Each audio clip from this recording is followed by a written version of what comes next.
আসসালামু আলাইকুম রহমতুল্লাহ। প্রিয় শিক্ষার্থীরা, সবাই কেমন আছো? আশা করি আল্লাহ তাআলার অশেষ রহমতে সবাই খুব ভালো আছো। আজকে 7 নাম্বার লেসন প্ল্যান নিয়ে হাজির হলাম। 7 নাম্বার লেসন প্ল্যানের প্রথমে যে প্র্যাকটিসটা রয়েছে, word meaning, English to Bangla. Big অর্থ বড়, রেইন অর্থ বৃষ্টি, সফট অর্থ কোমল বা নরম, আপ অর্থ উপরে, গ্রো অর্থ বৃদ্ধি পাওয়া, ল্যাডার অর্থ মই। এই ওয়ার্ডটা তোমরা সতর্কে উচ্চারণ করবে, অনেকে লেডার বা লিডার বলছে, এর হচ্ছে ল্যাডার। নেস্ট পাখির বাসা, ডাউন নিচে, ড্রপ ফোঁটা, স্লো ধীর, ফ্লাওয়ার ফুল, কিটেন বিড়াল ছানা, মাংকি বানর, অরেঞ্জ কমলা বা কমলা লেবু। 2 নম্বর practice, rhyme last 4 lines of little seed. 6 নম্বর লেসন প্ল্যানে ছিল লিটল সিড রাইমের প্রথম 4 লাইন, এখানে বাকি 4 লাইন রয়েছে। Little seed, down come the raindrops, soft and slow, up comes a flower, grow grow grow। তোমরা এই রাইমটা বারে বারে শুনবে, অনেকেরই উচ্চারণের সমস্যা রয়েছে, যার জন্য এই অংশটুকু তোমরা বারে বারে শুনবে, যাতে করে প্রত্যেকটা ওয়ার্ডের শুদ্ধ উচ্চারণ নিশ্চিত হয়। 3 নম্বরে রয়েছে অ্যান্সারিং কোশ্চেন, প্রশ্নোত্তর।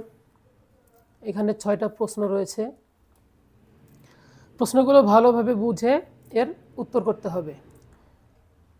What is your father's name? তোমার বাবার নাম কি? ইয়োর ফাদার্স নেম, এটা উত্তর করার সময় হয়ে যাবে মাই ফাদার্স নেম। তাহলে মাই ফাদার্স নেম ইজ দেওয়ার পরে তারপর তোমার বাবার নাম লিখবে। What does your father do? তোমার বাবা কি করেন? ইয়োর ফাদার, এটা অ্যান্সার করার সময় হয়ে যাবে মাই ফাদার। তো তারপরে তুমি লিখবে মাই ফাদার ইজ আ, যদি কারো বাবা হয় টিচার তাহলে সে লিখবে my father is a teacher, অথবা ব্যবসায়ী হলে সে লিখবে my father is a businessman, বা ইঞ্জিনিয়ার হলে সে লিখবে my father is an engineer. C number, what does your mother do? তোমার মা কি করেন? এখানে সে একইভাবে তোমরা মা যেটা করেন সেটা লিখবে। যাদের আম্মু হাউস ওয়াইফ সে লিখতে পারে my mother is a house wife. D number, how many brothers and sisters do you have? তোমার কয়জন ভাই বোন? এখানে ডু ইউ হ্যাভ, এই অ্যান্সারটা শুরু করতে হবে, কয়েকভাবে অ্যান্সারটা দেওয়া যায়। সেটা হচ্ছে, দেখো লেখা যায় we are 5 brothers and sisters. যদি তোমরা মোট 5 ভাই বোন হও তাহলে একবারে লিখতে পারো we are 5 brothers and sisters, অথবা এটাকে আলাদা করে লেখা যেতে পারে। ধরো তোমরা 2 ভাই এবং 3 বোন, তাহলে এভাবে লিখতে পারো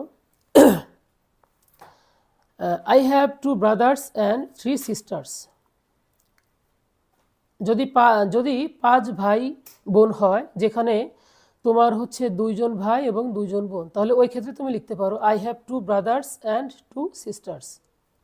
E number, who is your best friend? তোমার বেস্ট ফ্রেন্ডকে, সবচেয়ে ভালো বন্ধুকে?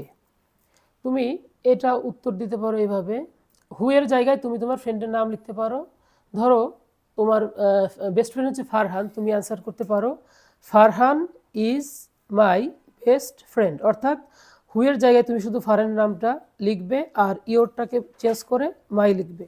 অথবা তুমি এটাকে ঘুরিয়ে লিখতে পারো এভাবে, my best friend is Farhan. সবার যে শেষ প্রশ্নটা রয়েছে, what is your favourite colour? তোমার প্রিয় রং কি? তুমি এটা অ্যান্সার করবে ইয়োর ফেভারিট কালার, এটা হয়ে যাবে মাই ফেভারিট কালার। তাহলে মাই ফেভারিট কালার ইজ, এখানে তুমি দিতে পারো ব্ল্যাক বা ব্লু আর হোয়াইট, এভাবে তোমার যেটা প্রিয় রং হবে তুমি সেটা এভাবে লিখবে। আজকের লেসন প্ল্যান এই পর্যন্তই। আসসালামু আলাইকুম রহমতুল্লাহ।